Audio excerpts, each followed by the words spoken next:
The last of my games in the Viva l'Empereur series, La Bataille de Leipzig. I think I have all of them up to this date, except there was one on Austerlitz, which I don't terribly need because there's an NBS game on it, but yeah, I have my eyes open for it still. Okay. So, first off, I did not an intro for this series, but a place to put all my setup rants and woes, because Viva l'Empereur games they're generally relatively loosely written.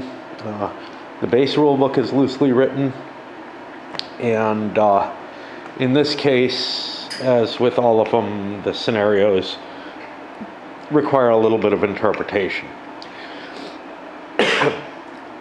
First off, my story with this one, well, I had picked up a couple of these, I think the Azure Wish ones earlier, but not back when they came out. Basically, when I got back into gaming, they were one of the things that I was like, oh, I gotta collect all the Azure Wish games for some reason. Not sure how brilliant an idea that was, but anyway, I looked at the system and I'm like, damn, this is like a light NBS. And yeah, it is. The mechanical aspects of the game, the things that you do on the board are a little lighter, a little bit more abstracted. But that said, it handles most of the core ideas of kind of a move and fire with charges, with the combined arms, being taken into account reasonably, well enough. And they're sort of game kits. Each game in the series, well, the base rules in the series allow you to configure the game to a level of detail that goes well beyond sort of the basis of the games. No matter what, they're stronger than, in terms of the amount of detail that they give than the Napoleon at Waterloo type games that OSG keeps putting out, which is one of the fundamental things for me, but not as painful as the variations of, the other series named La Bataille by Marshall or by Clash of Arms, and I think there may even be a third company that's been putting them out. But there's basically a division. Did GGW put them out for a while? I don't know. There's basically been a division in the rules there, where Clash of Arms has one set of rules and the Marshall Enterprises ones have another. But they both really try to give you this minis type experience, which this doesn't terribly. Anyway, why am I giving you this intro? If you're watching this, you've probably seen some of my games in the series. And I'm not going to give the intro on the rules or anything. I'm going to be using the most recent set of rules because I'm more familiar with them right now. And they're pretty much the same. Might be some clarifications or whatever. Let's take a look at the special rules in the scenario. I didn't tell all my history with this. Yeah. So anyway, this is 10 big maps. It's a huge fucking game. It's the biggest thing I've attempted yet in terms of table space. Closest I came to it was my 9-mapper for the 7 days that I kind of kicked off my videos with for whatever reason, and people started watching them, so I'm like, well, okay, I'll try other things. I won't just get into solo gaming, I'll also video what I'm doing. And that's been a long ride. I did 7 days, really just as I was meeting my wife. In fact, I think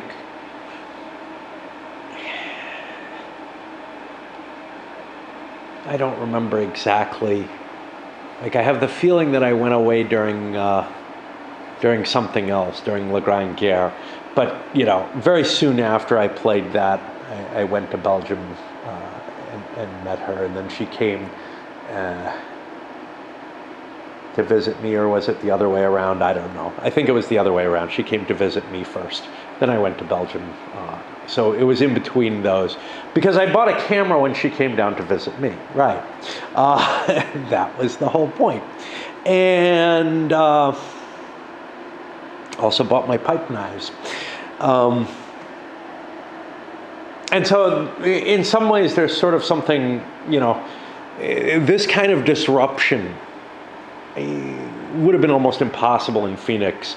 And here, well, we could have probably dealt with this. This is a huge place, and other than my bean bags, there's not much that we used that was in this section of the house. Although she was skipping rope and stuff here. But now that she's dead, it seems sort of a bookend type thing to have something this big set up here. Anyway, after collecting the ones from Legion as they came out, whatever, after having picked up Le Retour de l'Empereur, this was always on my mind. In fact, this was the first one that there he goes again, that I saw. I saw it at Consim World set up, and I didn't realize it was the same series that I was collecting with the Azure Wish stuff. And I saw the map and the kind of dull colors and stuff. And I talked to the publisher a little bit. I didn't get to talk to the designer about the game ever. I actually bought a game from him, but I talked to the publisher at Gronyard Games, and he had me sort of half sold on it. But it was so big. And I'm like, I just don't, and over $100 and whatever, and I just couldn't pull the trigger on it. Had I known what the series was, and had I played some of them, I certainly would have picked it up. But ever since then, it's been on my mind as kind of wow, I should have picked that one up. I was certainly more interested in Waterloo for various reasons, but this is a tremendously interesting battle. Towards the end of, this is really after the retreat from Russia, after the victory at Dresden. Napoleon is seeing everything rising up against him, and this might have been the best chance to turn things around. Certainly the last real chance to do so. So it seemed really cool to me. And I put it on my watch, but it was at high prices all the time. A few years back, though, a copy came up, and I got it for a very reasonable price, less than it was new, I think. Though maybe not with shipping. Anyway, so that's a little bit of my story with it.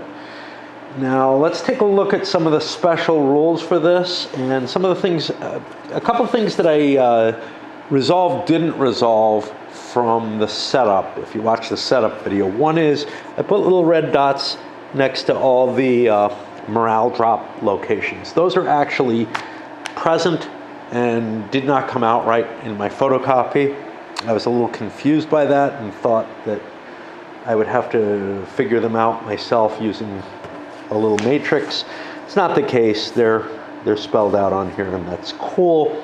I just had to do a little bit of drawing, and given the quality of my photocopies. I also added the core, the number of losses that a corps has to have before it becomes a demoralized corps.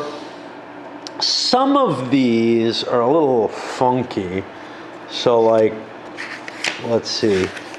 Wittgenstein includes the Cav and artillery on another page. The Russian reserves under Constantine are up here, but the Prussian Guard is a part of that and has its own losses, even though it's integrated into that. So it can it can lose morale on its own. And it makes sense to do things that way, but it does complicate the sheets a little bit. Another thing that I was unable to resolve was the army command here. And honestly, I think that's sort of the case for both armies. Well, for both sides. I think there's one French army. Murat's in command of it at the beginning of the game. Napoleon comes in later. Very clearly, Napoleon's going to be in command. So what becomes of Murat? I don't know. He's just like a loose leader. That's great. But for the Austrians, well, for the coalition, I have two commanders of the army of Bohemia, Schwarzenberg and Barclay. It kind of doesn't matter what I choose to do. What I'm guessing happens, and I could look at the setup and see if this is actually the case. Yeah, they kind of don't tell you who the army commanders are, because it's sort of kind of obvious, but not really. So let's see if Barclay starts here. Actually, none of the leaders are placed here, are they? That's interesting. Okay. Now, there are special rules in that early scenario that require the coalition to make the attack, and that's not what's going to happen here. So we're already jumping into what-if territory. I've written my rules, or my orders. I call them rules all the time, I don't know. Yeah, so it's not clear who's supposed to be in command. In that first scenario, there doesn't seem to be an army commander. In the full campaign for the Army of Bohemia, there's a whole bunch of leaders who are placed here. Schwarzenberg, Barclay, Wittgenstein, this is his corps, and the three emperors. Well, two emperors, one king. Prussia, Austria, and Russia are all present. Hey, feels kind of like Austerlitz, except you got the Prussian king along too. The three royals are just there to wander around, maybe get killed, and to help morale for units. And they should be pretty good at that, actually. I don't know if they are. Alexander, he's pretty decent. In fact, he's actually pretty decent. But Schwarzenberg and Barclay are equivalent in this, and it kind of doesn't matter which one I make the commander. What doesn't make sense is to like split the command, and there's no indication that you should. But then again, there's no indication of who the army commanders should be. I'm just making Schwarzenberg my army commander and going to try to work with that as best as I can. Another option would have been to say Schwarzenberg's in charge of the Austrians and Barclay's in charge of the Russians and Prussians, but that probably gives too much order writing flexibility to the coalition, and I don't want to do that. All right, let's take a look here. So lines of communication, road to Erfurt on map 8. 5, 6, 7, 8, that should be down here. It's not. Uh-oh. Ruh-roh.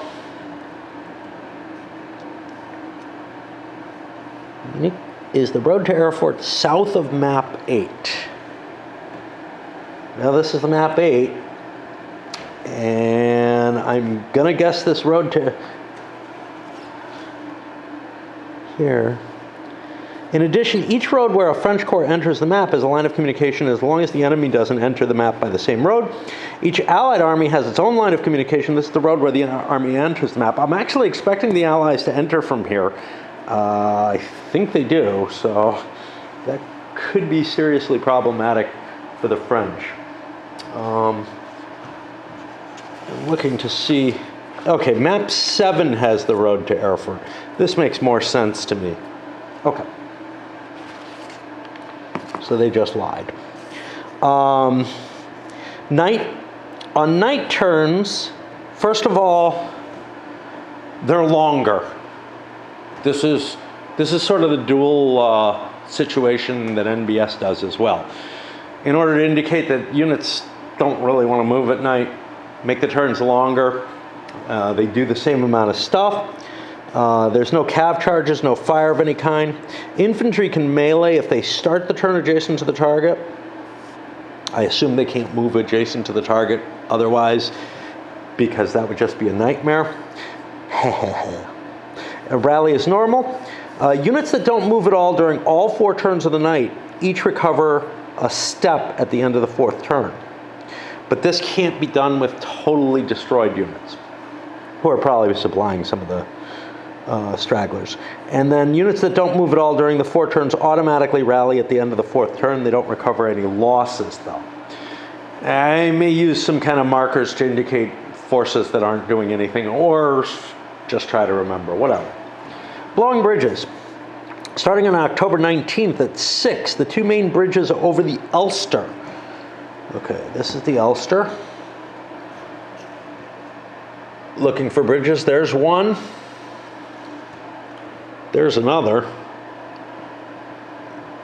But there are 2 over here in the swamp, and I think those are the 2 we're talking about. Are mined and ready to blow. If an enemy unit in good order enters any of the 2 hexes of the bridge blows, except if there's a French leader present in the hex on the other side of the bridge. His presence, whoever he is, should prevent the foolish gesture of the NCO in charge of blowing the bridge. Historically, this caused problems. Poniatowski and the Poles were trapped on the wrong side of the river. He ended up dying because of it, and not good. Leipzig has an old wall, which has some defensive benefit. There's also farms and field works. The effects are summarized on the terrain chart. A flank unit, flank behind the wall is protected if the wall borders the flank unit. I've got the terrain here, fortified wall. You're not allowed, you are allowed to move over it even if there's no gate for infantry. It gives an additional -2 to fire along with the village town hex, gets you to -4, but I think that goes both ways. And then melee has a penalty unless there's a gate in play in the hex that you're trying to attack through. And that's about it. Okay. Marshes near Leipzig. Most of the small bridges over the Elster, the Pleiss, the Partha, and the Lupe were destroyed by the French. Therefore, the marshes are strong defensive position. Marshes usually are not very good. The attacker is at a penalty, but yeah, and infantry have to be in column apparently, even if they're in line. I don't know. Is it free, or are they forced to be in column? They are automatically in column. Okay, so it's similar to other rough terrain, to like the woods or the villages, which put you in open order. Instead, this forces you to be in column. The terrain effect charts, they don't block line of sight. If a unit is disorganized upon entering a marsh, a counter with the previous turn number is set, but the unit remains in place. Do you get disordered automatically by entering? Yes. Except for tirailleurs, light infantry. I don't know if that's tirailleurs, which is light infantry deployed as skirmishers, or if it's going to, is that going to change the nature of things, because I'm going to be playing the skirmishers option instead, the Voltiger option instead of the tirailleurs. Whatever. Yeah, it's tirailleurs formation, which is not available, but I may make it available to break down units so that they're not, if you break down a light unit, it can travel through the marsh in better order, because otherwise those light units have a big advantage under the basic rules, but not under the advanced rules. And while I can live with most of the advantages, it makes sense that the light units would be able to break into a more open order to deal with this. The organization of the Allied armies is complex. Here I'm hoping for, maybe the Bohemian Army command thing. Multiple nations add more complexity. To simulate this, a staff performance that's lower than the French, perhaps.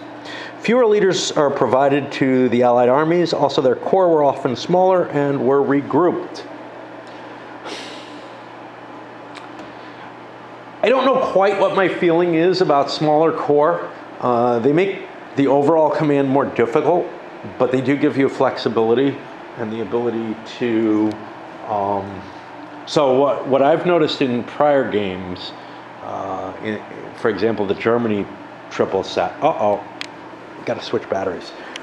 German triple set, the problem was that big formations, which is what the coalition had in that game, tended to be more brittle and more difficult to manage, both in covering the ground that they need to cover, but also in terms of maneuvering. It's really nice to be able to maneuver one unit while another unit's resting or something like that, and then you can kind of leapfrog units. So I actually find smaller corps to be easier to handle, but I don't understand how you would have less leaders and smaller corps. So I don't know what that's going to work out as. It really doesn't make sense to me. It seems that they're at opposites. There are some artillery with 3-step losses, and the first loss reduces them a little bit in fire value, etc. There are Russian Cossacks. They have an 11 movement, a relatively shitty morale. They're green, and they are not allowed to charge even normal charges without making a morale check first. And if they fail their morale check, they're not allowed to move that movement phase. They're just confused. Saxons, there are some Saxon units in the 7th Corps for the French.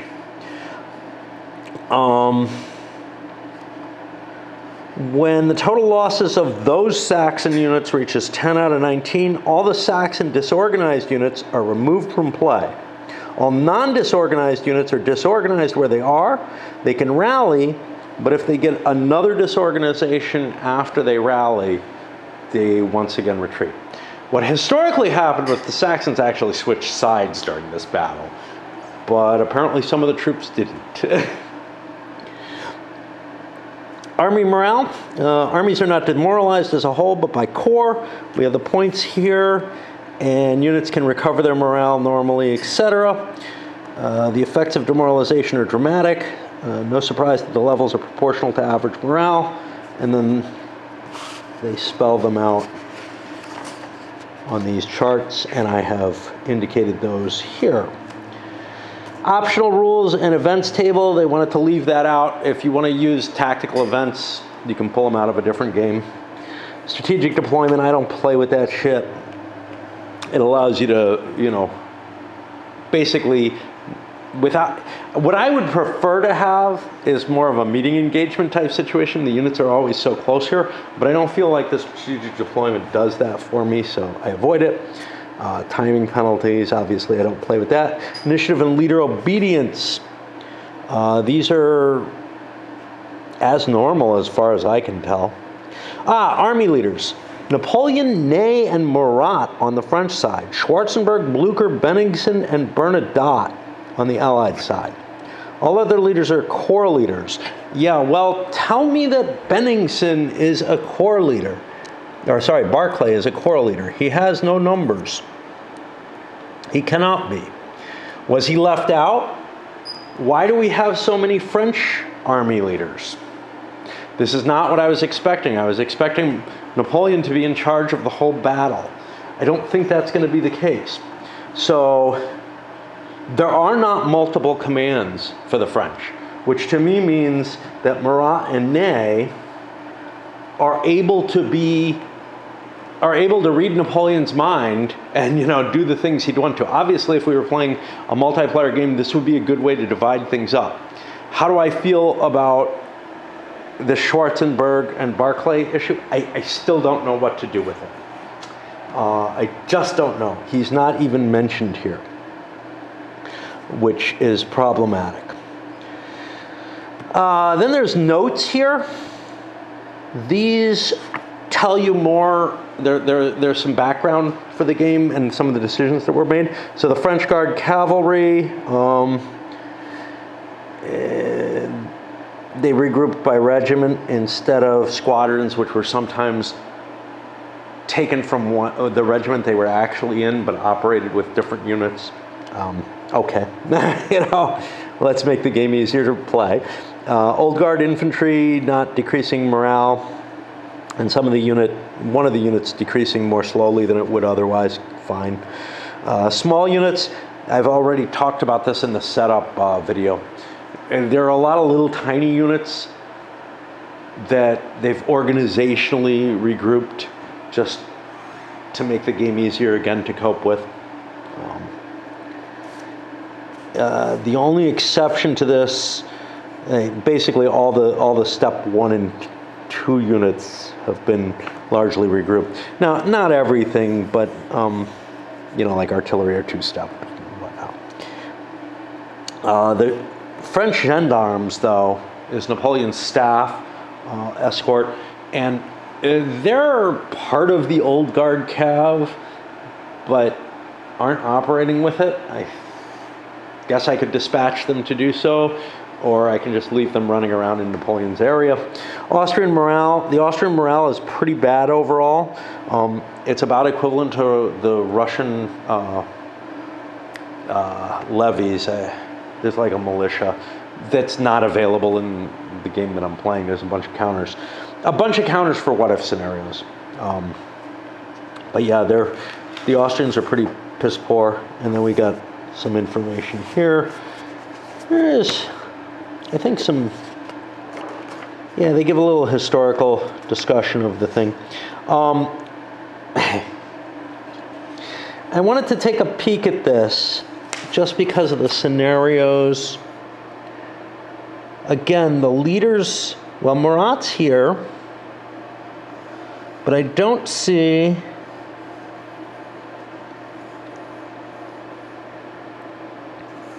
any discussion of the Schwarzenberg-Barclay issue. There don't seem to be any leaders, which kind of screws things up.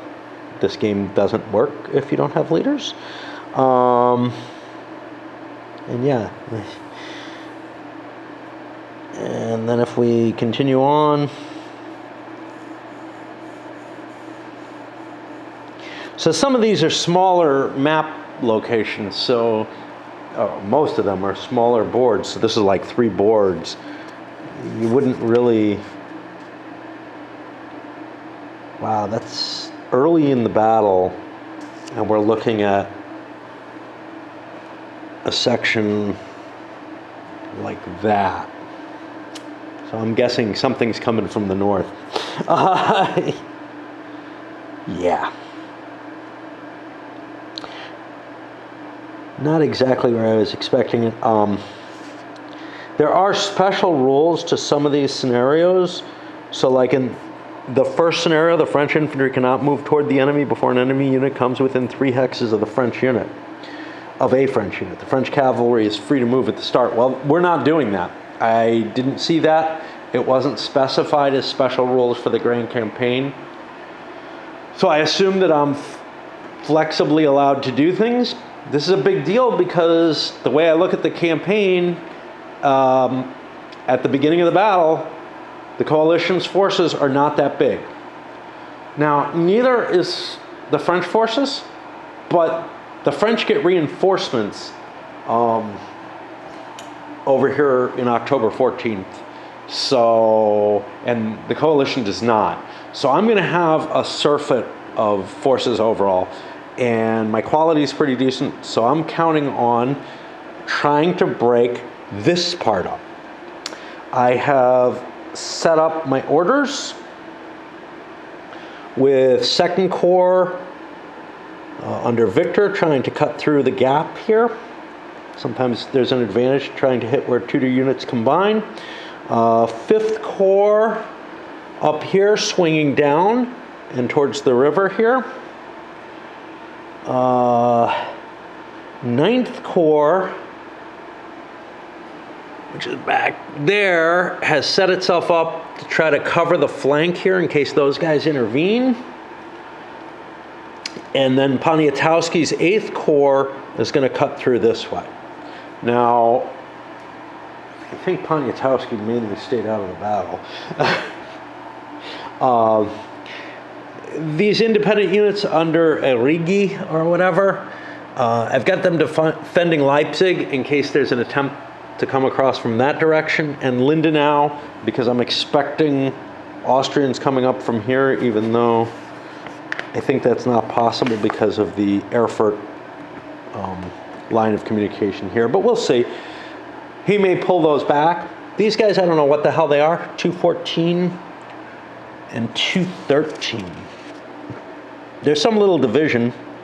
Yeah, there's some of the independents too. They don't have to be in command. They're called independents. I don't know if they're given a penalty if they're not in command. Nothing says they're not, but they're also not under a leader. The Leipzig stuff is supposedly under Erigi. So we'll see what happens and kind of fake it as we go. For the coalition, I gave neither of these any orders. I've got my commander over here, which means if the French head this way, I can react by giving orders to these two units more easily. For that force up there, I've given it orders to wait until 10 a.m. and if the French haven't advanced on them, to come down and help these guys. I think that gives me the kind of flexibility I want. I have no problem writing things like conditional orders like that in this game. There's absolutely nothing that seems to prohibit them. NBS, I gotta tell you, with its acceptance rules and everything, I always feel like I'm kind of cheating when I do conditional orders, which are things like, this unit should go, and then other units I'm like, well, once that unit moves, support its attack on the right flank, or stuff like that. And I've been able, in Austerlitz, to get a really, really powerful coalition attack going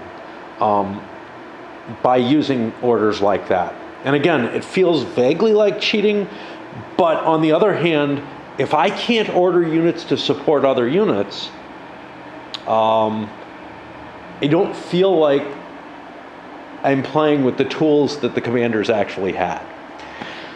All right, let's start moving some pieces. And we don't have a lot of daylight, and I'm a little worried because the couple lights I have aren't really enough to cover the battlefield.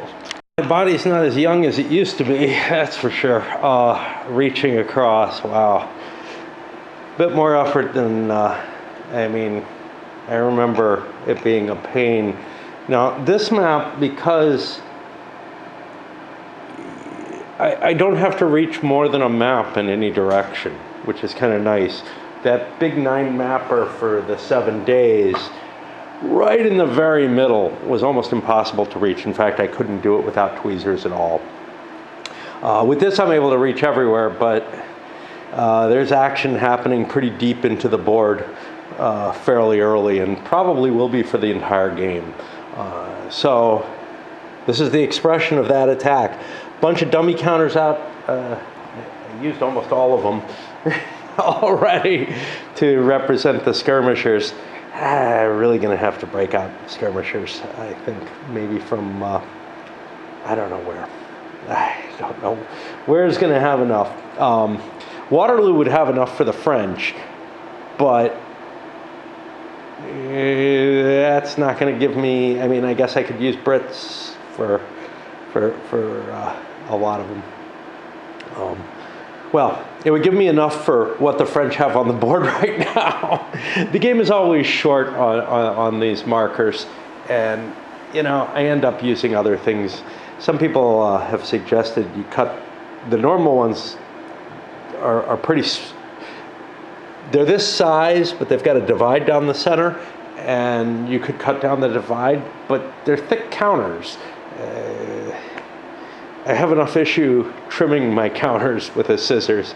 I can barely imagine clipping them. I wish they had already been perforated so that it would be easy.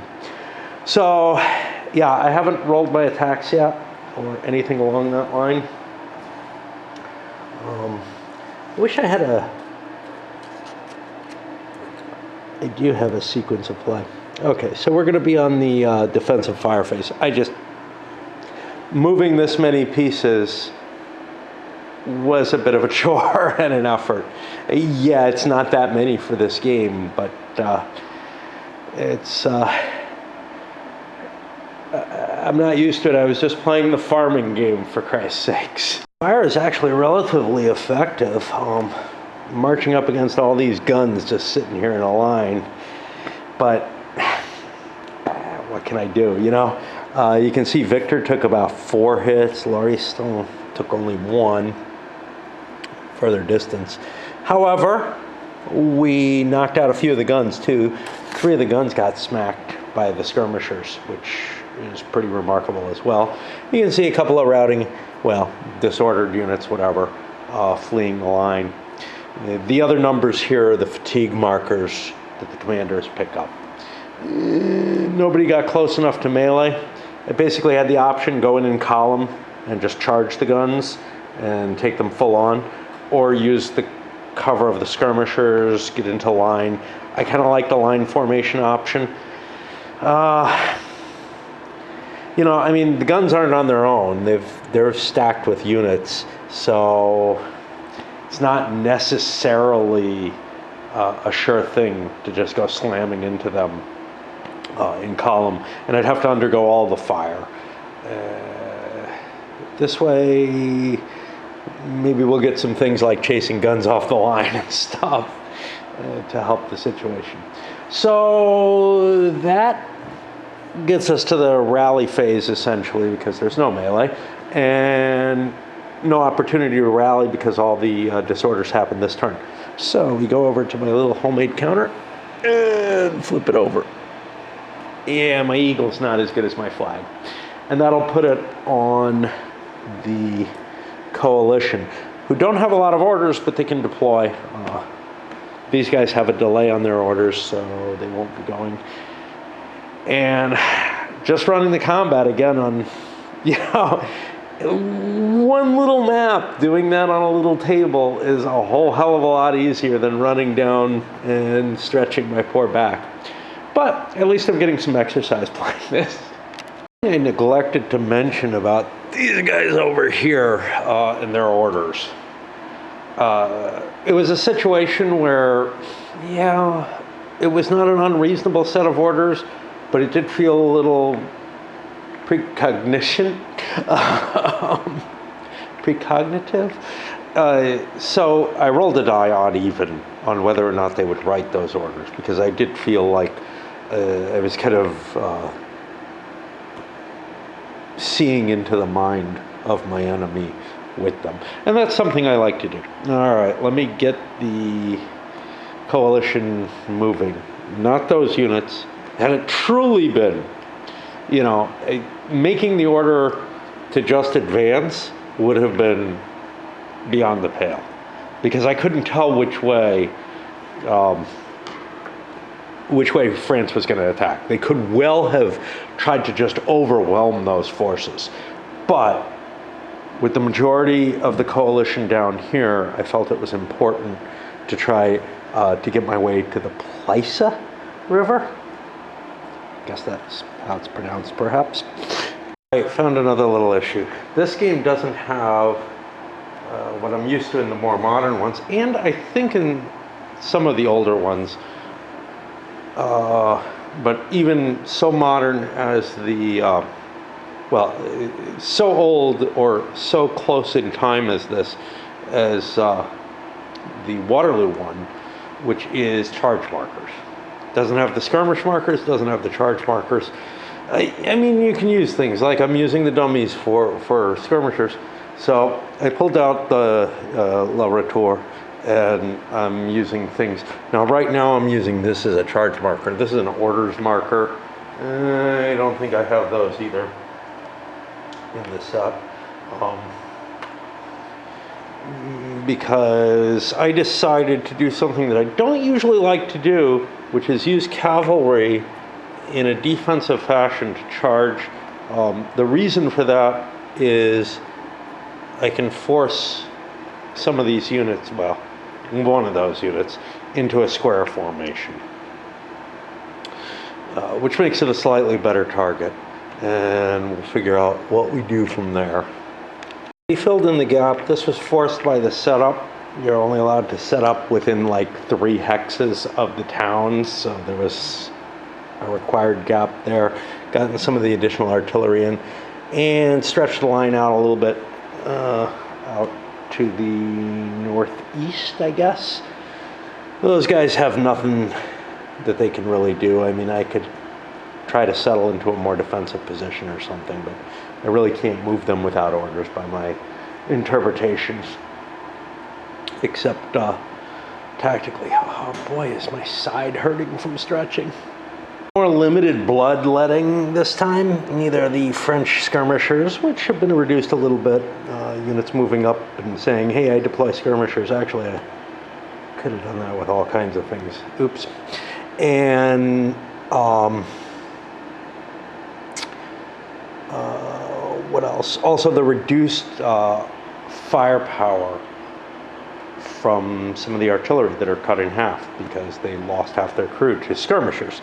The cav charge was successful. I routed a unit, but rather than sit around where I was, I chose to blow the cav and throw it back a couple of spaces.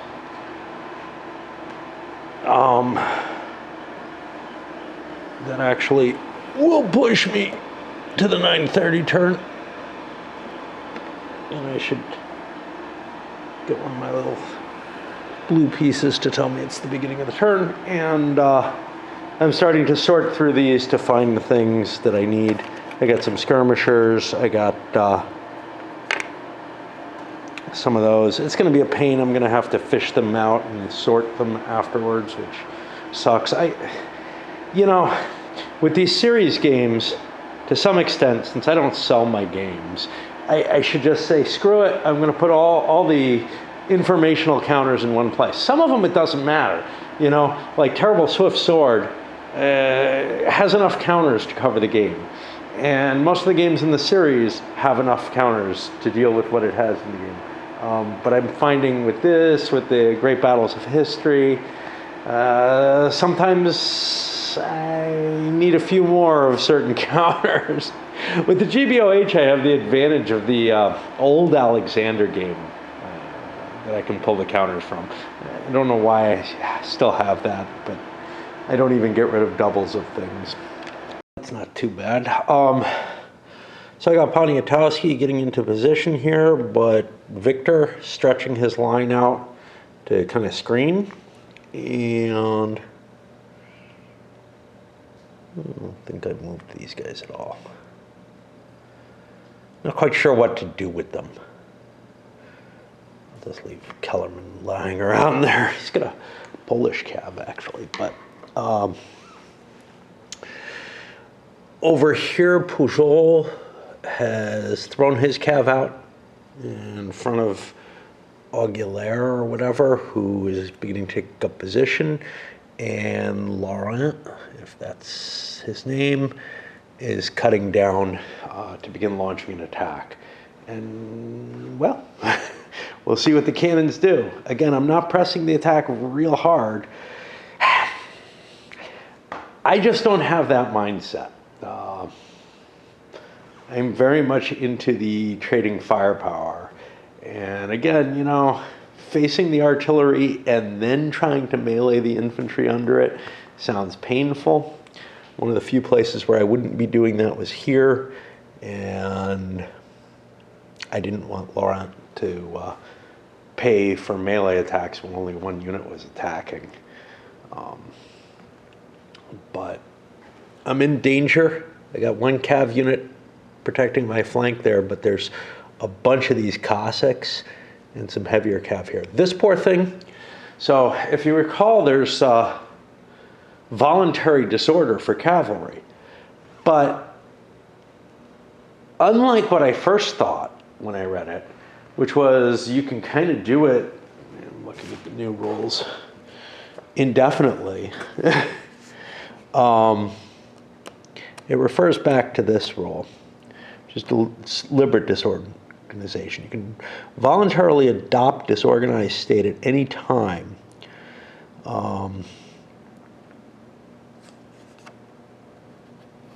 But it doesn't say anything about being able to do it when disordered. It does say at any time, but if you take a disorder when you're disordered, you're either destroyed or routed, depending on what you're looking at. So if this were a purely optional rule, I wouldn't mind at all. It maybe feels like cav can't get away, though. You blow your cav, you throw it back a couple of hexes. That's useful at the end of a charge, or if infantry is approaching you, you know, whatever. But my poor unit here feels like it should be able to run, and it's gonna get shot up and maybe routed. The French get some lucky morale checks against the Prussians. You can see there's a bunch of disordered stuff. Some of it's due to the tight packing, route throughs causing further problems. But we got abandoned guns. What the hell? Why is this a 6? That can't be right. That's supposed to be a 2.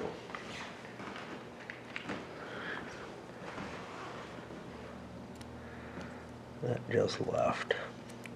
But yeah, we're actually making some pretty good headway against what looked like a formidable defense. And in addition, we're really beginning to trim into those artillery. Now remember, artillery versus artillery, we're beginning to get some of that, causes partial losses only.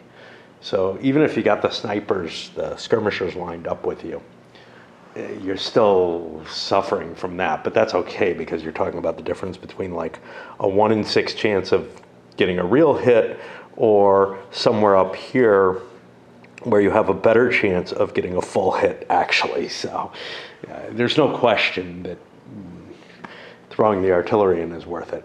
Is throwing the skirmisher in worth it? Well, the big question there is whether you want the skirmishers in the line or not. But they protect both sides. So,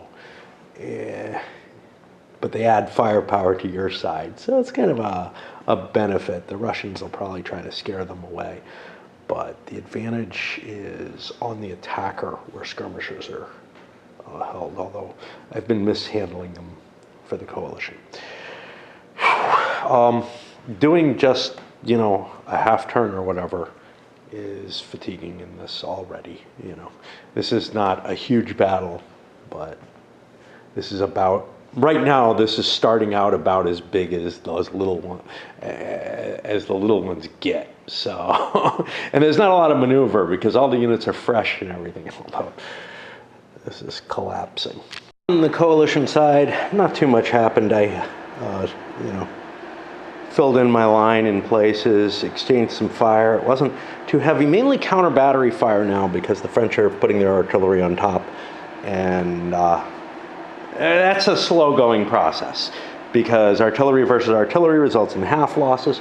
We do have some casualties built up. I think one unit got destroyed on this half turn.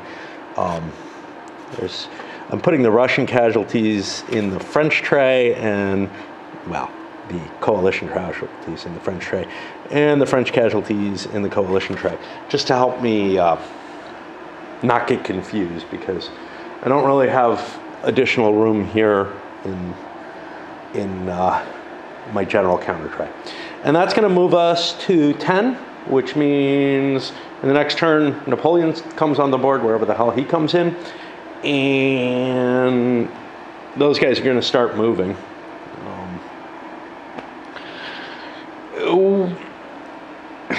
We have a different situation from the initial battle. Again, I looked at both sides and said, the French should be on the offensive on this day, and the coalition should not. So, some of that is sort of just pre-knowledge, looking at the situation, knowing that the coalition is going to come in with tons of troops, twice the size of the army over the course of the period, and we don't necessarily want to launch the attack. Now, the reason that it happened the other way is that the coalition was following the strategy of attack where Napoleon's not.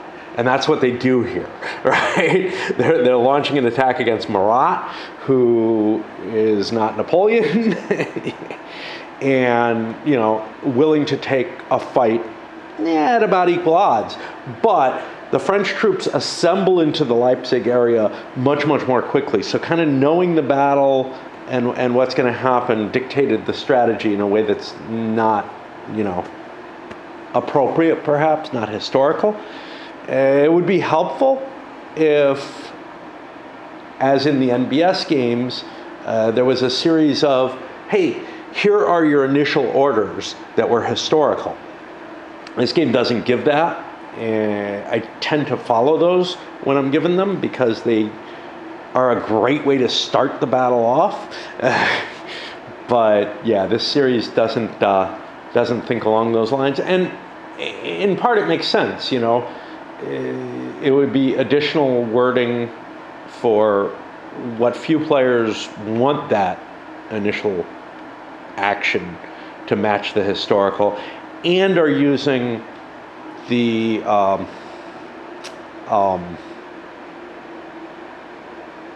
order system, one of the order systems, and you'd have to kind of write it for all the orders. On the other hand,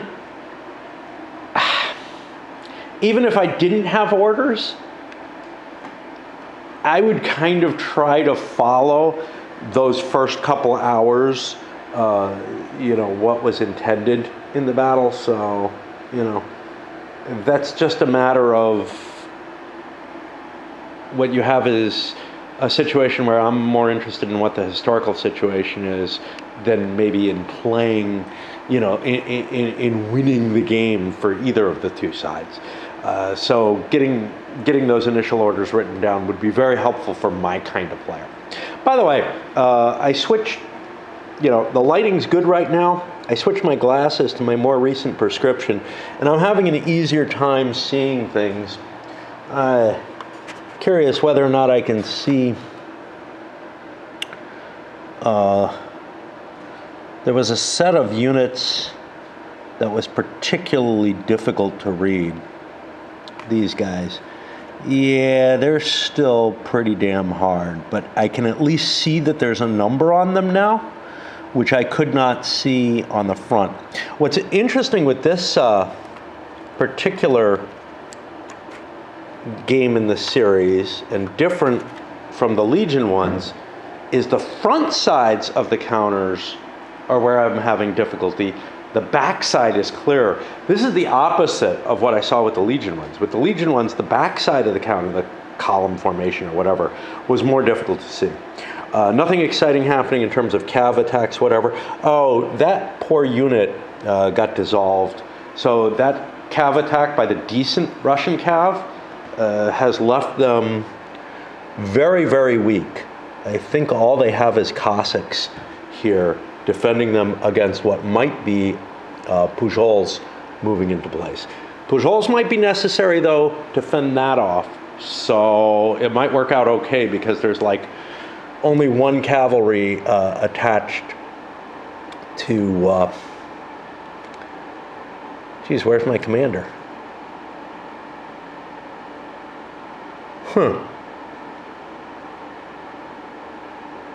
Is this part of Victor? There's Lauriston. I think this is part of Lauriston coming in here.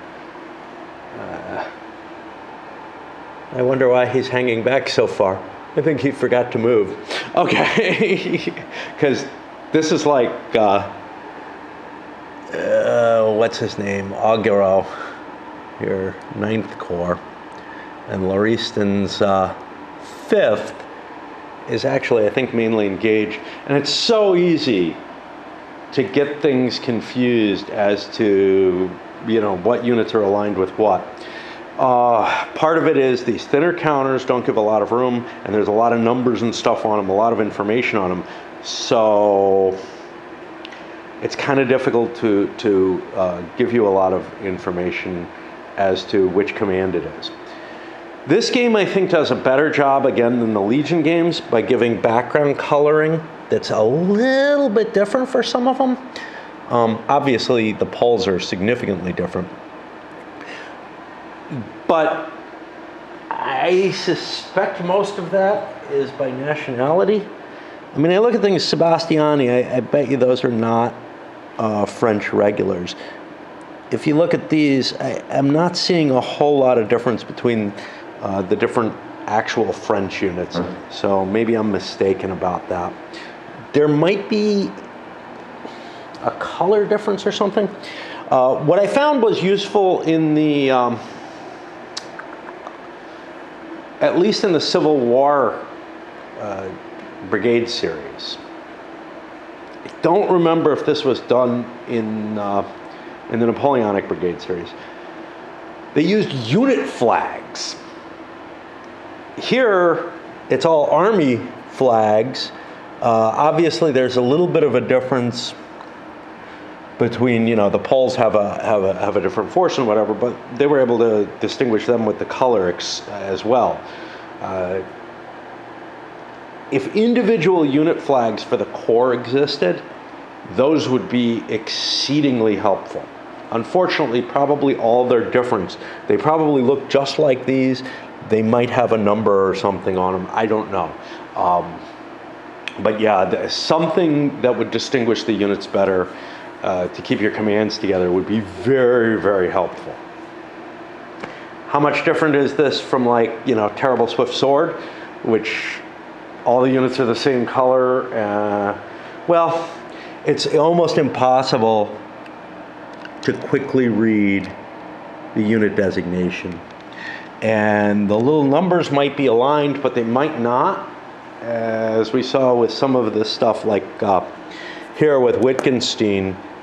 He's got his forces divided into two groups, number-wise, which really looks to me like that was done more to try to, honestly, I can't tell you why.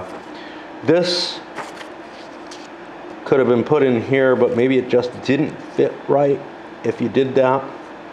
I don't know. But I find the organization of the loss sheets not terribly helpful when you're going to start doing stuff like that. Again, you could check off hours if you're playing a small scenario, but if you're playing the big one, I guess you could do it in pencil and erase as you get through the day or something. But I find this kind of a waste of space when they're apparently having trouble fitting things in. And obviously, I created my own little chart because the idea of, like, the turn record chart not being a place where I can kind of deploy my reinforcements ahead of time is, to me, kind of a burden that I'd rather not face. There are a lot of those kind of things where it's like, well, why is this commonly done? Well, it's not that big a deal. You can do it with pencil, but if you did, and if you're used to doing it that way, you got to keep in mind that some of us have gotten used to playing, using these resources, not necessarily by rules or whatever, just because we're used to finding them in most games. And this was one where I went a step too far. Someone also, a couple of people pointed me to the errata, which unfortunately, this is somewhere where Legion goes better. Unfortunately, is only sitting in Consim World in the company's game folder. Actually, the company folder, I don't know. I have so much trouble navigating Consim World. That is way, way weaker than the support that most companies provide. Now, again, this is a tiny, tiny little company, and Legion's games end up supported on BGG and also on WebGrogners, both of which are much, much easier to search and find. Even the ancient WebGrogners, like WebGrogners is older than Consim World. Even the ancient version of WebGrogners, it was easier to find particular game files and entries. Now, that didn't have threaded discussions or anything like that. That's just not what it was about. It was about providing resources for any given game, errata, sometimes other stuff like playthroughs and stuff was attached there. I used to submit all my stuff there for a while. And I don't know what happened, why I stopped.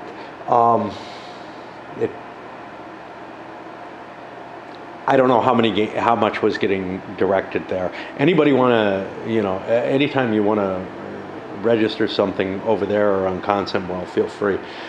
I've just stopped trying to advertise these things and just throwing them up on BGG now. I've gotten lazy. Alrighty. A lot of chatting for no good reason there, right? I have real trouble dealing with the sequence of play properly with these battles in particular, with the interactiveness of cav charges, not knowing whether or not I want to launch cav, whatever. It's a real flaw in my processing. With a larger battle like this, there's some excuse for it, but I have the same problem with the smaller battles. I worked from one side and I started moving my forces, and then I got over here to Laurent and said, oh wait, I want to try to pick off some of those Cossacks so they can't interfere with my infantry. That's one issue, is my timing issues are not good. But like, I kind of view cav charges like movement, and it's a really hard thing for me to learn not to process them that way. But anyway, after I got to about here, I paused and said, oh, this command wants to do a cav charge to break things up. But there's a problem with that. Had the Cossacks not managed to assemble 3 of their units in a counter charge, it might not have been that big a deal. But the one cav, light cav for that matter, that managed, and I'm counting Cossacks as light for the modifiers, that managed to charge in against them, the only one assigned to Laurent, because Pujol is not in range to charge. Because he was defeated, and the Cossacks are now a hex closer. They're light, so they can move the extra hex under the optional rules. So they're actually making life even more difficult for Laurent's command. Now, I didn't move any of the units here. There was no problem with that. So sometimes I get into positions where I'm like, oh shit, I didn't want to move these units, or I couldn't have moved these units before the cav charges were done, and then I just write off the error. But here, because the units down here moved, there's enough segmentation that there's not really a lot of influence between the two. I'm going to do the same sort of thing with either command no matter what. The only question is, for this command, did the cav charge do any good? And no, it did bad. Oh, and the Emperor arrives. He's got a long walk to get to the battlefield. I prefer, I know some of the games in the system sometimes pop somebody up in the middle of the map. I saw that in the, I think in the Hour Stat scenario, where things just showed up. I think they were decamping, basically. But I would much prefer that things come wandering onto the battlefield and take that long walk,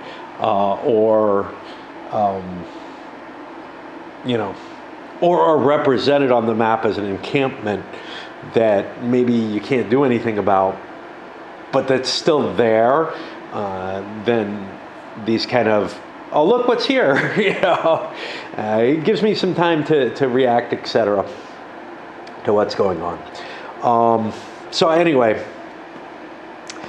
we've got, well, I'll talk about what we've got in a little bit after I set everything up. Let me explain the deployments then. And this is what I get for trying to get me my tweezers.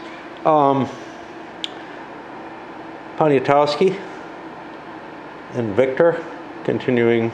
Poniatowski now supporting Victor's attack, trying to make our way to Crowburn and or through this gap here. There's a little bit of Victor here, I think. I'm not sure. 111, no, that's part of Lauriston. But 70 is Victor, so this is the divide there. Kind of missed my little dividers. Might start putting them down. Something similar that I was using for,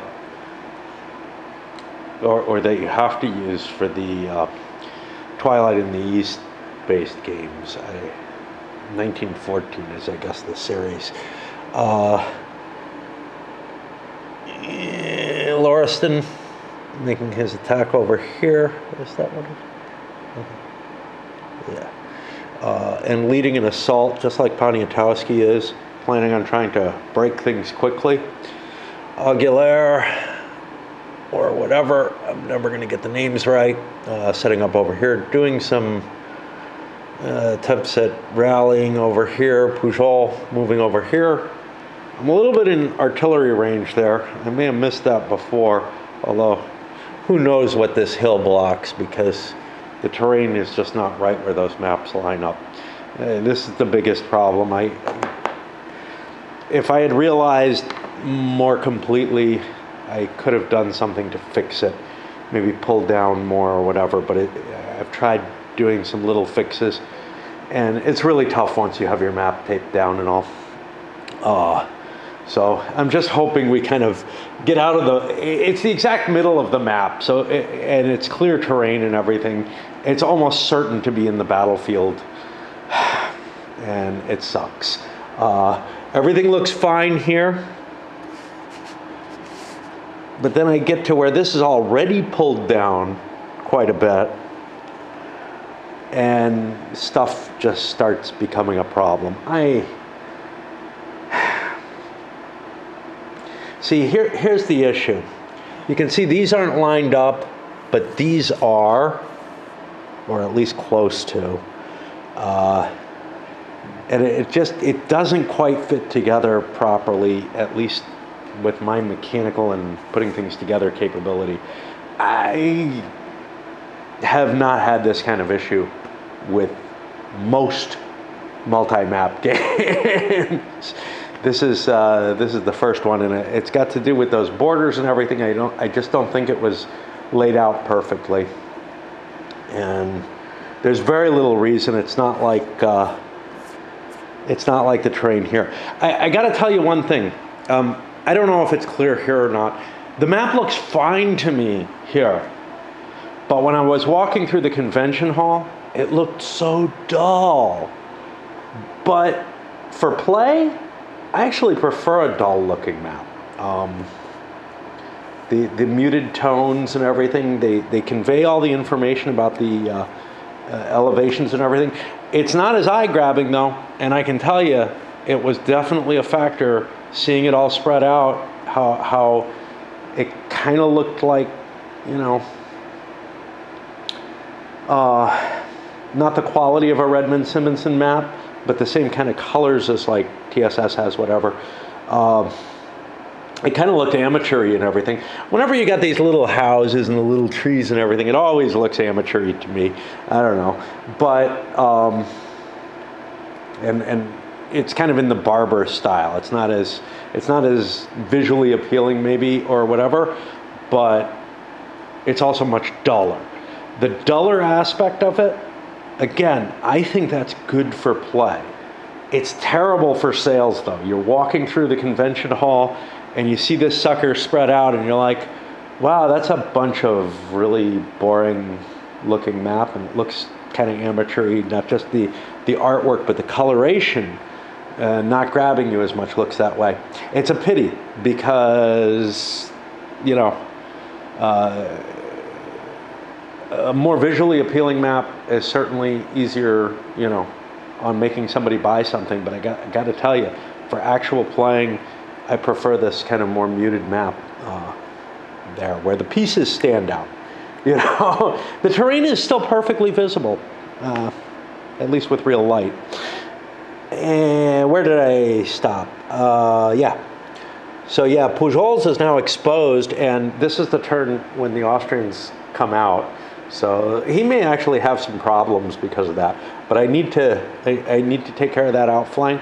I've got these guys to kind of protect the flank of the main French attack. And yeah, I'm talking a lot because it's time for defensive fire. Let me put these here just to remind me whose. There's this errata I was talking about that I was pointed to. And I think I'm planning on launching an attack against this, Unit 118 here. Now, 118 is listed as having 3 steps here. It's a Jaeger. I look here, and it's got 2 steps. So I go to look it up on my computer, and it's not among the errata. The one thing I was thinking was, well, I'm really unlikely to find any. It's not my copier. I'm really unlikely to find any of these things. I'll just end up, you know, probably maneuvering the units as though they have the number on there and then recording it here. But I happen to notice this one, which is a rarity, and yeah, it's not in the errata. And there's just a huge spew of these. I mean, like, I didn't count how many, but it's got to be at least 50 units that have something wrong on them. And they all seem to be these comparisons between what's on the chart and what's in the number. It appears to be rather heavy, whatever it is. And the way that the graphics is done, where the steps are a number surrounded by a black box, a white number surrounded by a black box, that's going to be very hard to correct. I don't have a white pen. I've had one in the past. I don't any longer. At least I don't think I do. My wife may have had one. A little paint pen type thing. But those are painful to use on the little counters. They're not like... I have some very good Sharpies. Is that what it is? That have a fine point that are really good for marking counters. I have like one of them. The rest of mine are these big markers that are horrible for anything really. And then if the counter was correct and this is wrong, that would be easy to correct. But the other way around, essentially impossible for me. I don't know if this was the game. No, in my Waterloo one, which maybe I got unpunched, or maybe I got punched, I think had some corrections like that, where somebody went through the effort of printing out a corrections sheet with black on white and pasted a couple. But that was just a couple of counters, you know. When we're talking about the amount that seemed to be screwed up on here, geez, man. Doing a quick scan of them, it looks like the rosters are correct. That's fine. The roster is where I record the losses. It's what I have to pay attention to. In a sense, I would prefer that, even though the numbers are wrong and it may cause some of my units to be overly aggressive or to think they have more staying power than they do. I'm okay with that, to tell you the truth. I really am. So I'm just going to read it as if the rosters are correct everywhere. I may look around see if there are anywhere the counter appears to be correct and try to fix those. But, maybe I'll just sit on it like this. Errors like that, and they're usually like 1-point errors, they're going to be a lot weaker in terms of impacting my play than fucking up some little roll or just my strategy being terrible to begin with. So on to the melee phase. I did the fire combat. It wasn't very decisive, although we did suppress a few of those Russian guns. So the thing is, the Russians have a lot of guns, not surprisingly, to tell you the truth. But they're smaller batteries than the French tend to have in terms of firepower, which means since only the front unit fires, I actually am not able to get the amount of oomph over the same distance as the French are, but I do have more reserves for when morale checks inevitably fail. Something else in the rolls, or at this time in the rolls. When I look at melee, trying to see casualties are not really mentioned as anything specific here. I look at the combat, and it gives me a result. In general, you would cause damage to the unit on top only. However, I'm not sure that makes sense when you're attacking artillery like this. Again, I'm always a little iffy about, how firepower versus artillery, how any combat against artillery works. But it feels a little severe to say, well, the artillery was stacked in front, therefore it's going to take the casualty. I have to make a decision here. The base rule is the unit on top always stacks in melee. No, it doesn't. It doesn't talk about who takes the damage, and I think it does on fire. Let's see. Maybe the stacking rules tell me. Stacking in combat. Only top unit can fire.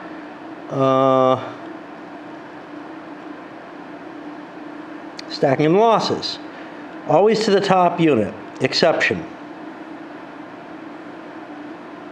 Top unit is artillery and the fire comes from flank or the rear. The guns are ignored. Okay.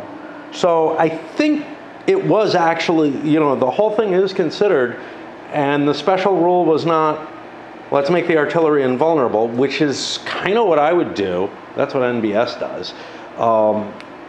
In fact, NBS does, if you fire on artillery with infantry, I think you don't do casualties to the artillery. I know stragglers come from the infantry.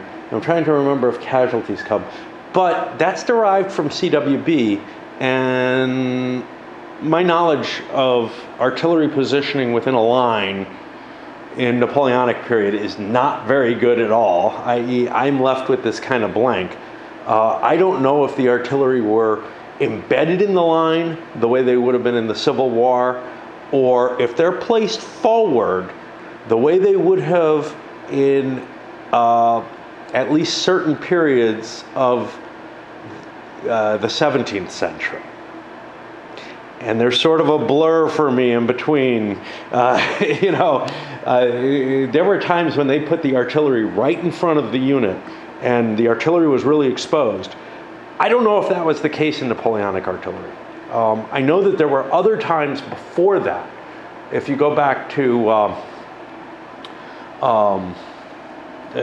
Frederick the Great period, where the artillery were definitely embedded within the unit though. So it seems a little strange to me to be throwing them in front at this point. However, artillery, there were modifications made to how artillery was used in the Napoleonic period. And in order to get that additional effectiveness, they may have pushed it out ahead of the units, and it may have been more exposed. That's what this game seems to be implying. And my knowledge isn't good enough to say otherwise, or if it's not implying that the artillery was not sufficiently protected by the units it was embedded with, which is the same thing. So anyway, my results are a casualty to each side and a morale check for the Russians, and I believe I have to take the casualty on the artillery. See, what it may indicate is that the artillery is dangerous enough that the infantry would or cav would concentrate on trying to hit it. Therefore, it's not at all protected if it's exposed enough to fire. And hence the rules for, if it's the top unit, we make a special case if it's being attacked from the rear, because it couldn't fire, so it's protected.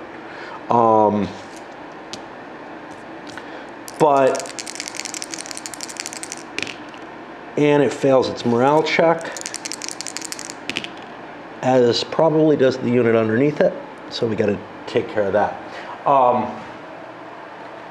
But you know, if that concentration on this dangerous artillery is what the reasoning is, I can kind of buy that. It's the level of abstraction this game kind of has, and it makes perfect sense to me either way. So I'm going to go with what the designer seems to have very clearly intended, rather than try to reason my way out of what's clear in the rules.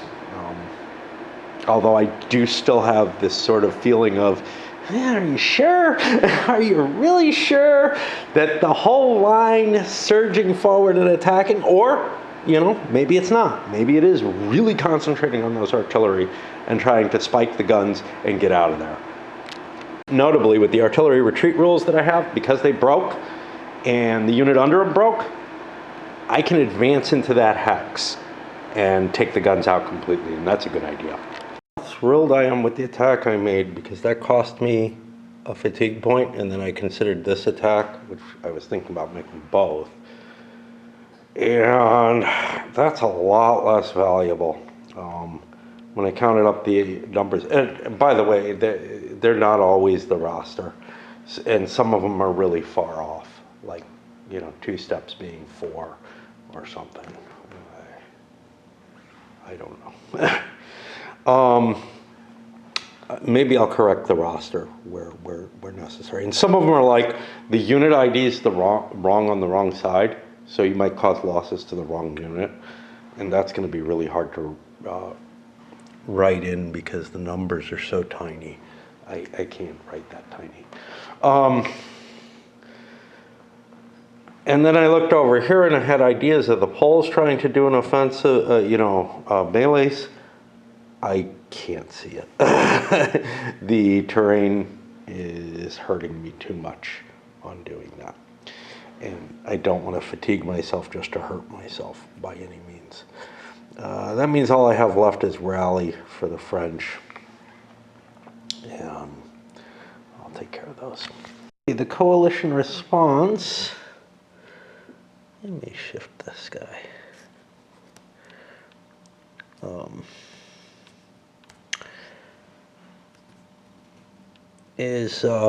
That one didn't move, he just was misaligned. What's going on here? The coalition response was maintain the line, try to pull some units off. This thing ought to be getting out of there.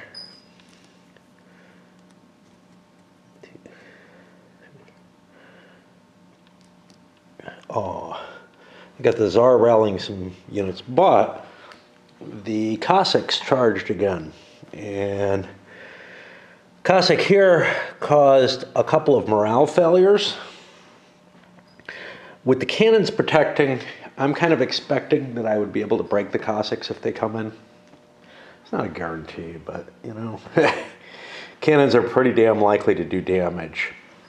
And the Cossacks are low morale, so charging guns with them seems unwise. I don't know if I moved. Yeah, I moved some infantry points. Okay. I haven't moved them yet. They gotta go. I can get rid of this. Do I want to? Not particularly. Well, yeah, I do. And I can add a Russian to the other side. like that, because that's empty. They managed to actually disorder a couple of these units, so I'm conducting charges against that. That was this unit. This was a stack that was back here. The French formed a square. Well, that's going to make it easier to shoot them. That's fine. And I think I want to put a cloud of skirmishers up too. But the unit that was going to charge these guys was like, oh, well, I guess not. Plus, we've got units trying to make their way out, and the Prussians are resting slowly. They were not meleeed. They're not going to melee, and they didn't move any of their units that count towards fatigue, which I think works. It says any unit, but things are just not really nailed down ever in these rolls. But I got to move those guys. The end of the 10 a.m. turn. Well, the Tsar managed to rally his forces. We're seeing some gaps opening up in the French line. Lauriston's command not holding up too well. And the Cossacks, well, one of them succeeded massively, hit a couple of units. We got routes going here. Now, what I'm doing with routing, because routing's an optional role, I am not allowing routing units to stop in villages or other good terrain and rally that way. They're going to keep running until they recover, because the base rules are they're just gone if they rout. So I figure otherwise they're gonna bounce back into the battle too quickly. I want them to have a hard time staying on the map, and that's something that I kind of liked when I saw the Jena battle in particular, but also at Auerstadt with Davout got driven back that way. I thought that was more appealing because it makes you have to fall back and regroup in a way that, like, hey, I got a village line behind me, I'm safe, you know, or I got some woods that I can hide in. It makes perfect sense for disordered units to be able to do it. I'm not as happy with routed units being able to do it. Those guys started moving down, throwing a little bit of a threat on Pujol. He has to make a decision what he's going to do. Is he going to push for that outflank and see if he can bust the Russians? What is that, Wittgenstein? Yeah. Bust the Russians up before the Austrians start making his life really unpleasant? Of course, as an all-cav unit, he can kind of skitter away. But some of this terrain is not really pleasant to be in, although it gets a lot worse when you get near Leipzig. And yeah, so, I mean, it's not turning out to be a cakewalk for the French here. The numbers are approximately equal right now. But I wanted to get this start on, and it's what I chose to do. I might have been wiser to wait until, you know, to allow the Allies to make the initial attack, or the coalition to make the initial attack, or just sit there across from each other and thumb our noses at each other and wait for more forces to come up. But one of the things is the old guard, I can't use them without, like, incurring significant penalties. How do I deal with the old guard rules in a multi-day battle? That's a good question.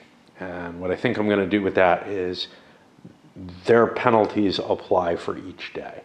So if I want to commit them, it's not going to affect the entire, you know, Leipzig campaign here. Because this really is more, most of the games in the series are tactical games. This and the Waterloo one, I would say, reach up to that grand tactical level where you're in. Some people have really weird definitions of that. Well, if there's supply wagons, it's grand tactical. No, that's just, it focuses on different aspects. You could have a tactical battle with a supply wagon in it. You can have a skirmish with a supply issues in it. And there are no supply wagons in this. Rather, although it's abstractly affected by the line of communications and whatnot. But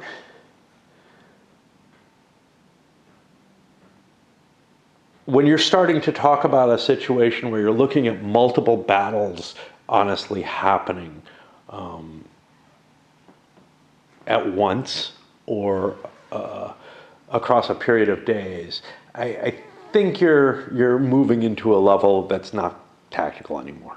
You're moving it to a different level of conflict. And this feels like it's on that level. Waterloo certainly did. 7 Days did. Franklin and what is it? Spring Hill? I don't remember. It's Spring something. It is kind of on the edge of that, but it's just a couple of days, a couple of different towns, and they are segmented by some distance. But yeah, I mean, and something like Struggle of Nations, which I'm so tempted to play after this, which is also the Leipzig campaign, is on the operational level. It should be a lot more territory than this covered in it. And you might not end up fighting near Leipzig in that. We'll see. I'll get to it eventually. One of my few games that really begs using plexiglass, because the stupid Avalon Hill map, at some point or another, Avalon Hill used to make, mounted boards, but they were kind of like Monopoly boards. They had a crease in them. They worked fine. They were a little annoying because of the crease, but less annoying than this thing is, right?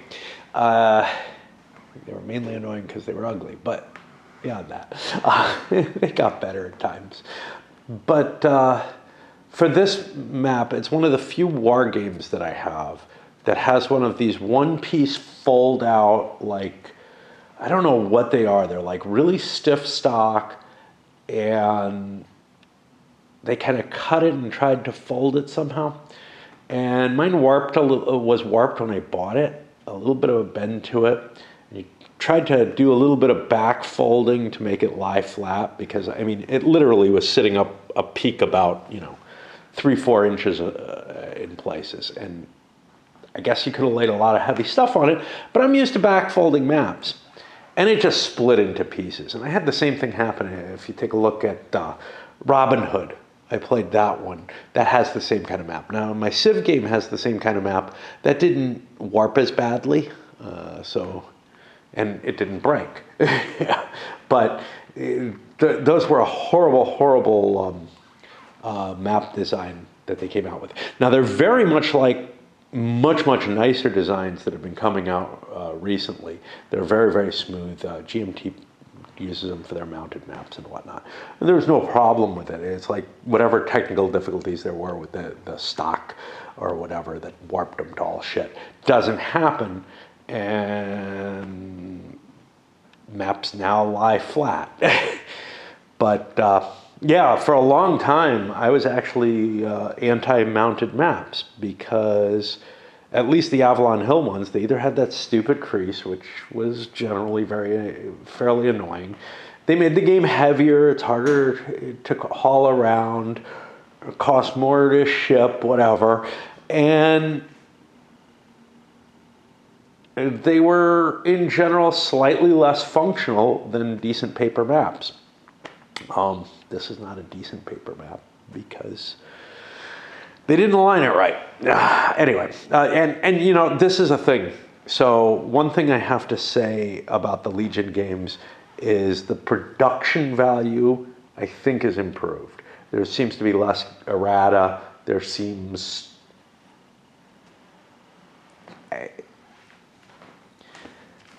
stupid glossy rulebook, but I understand the reasons for that. There's two, really.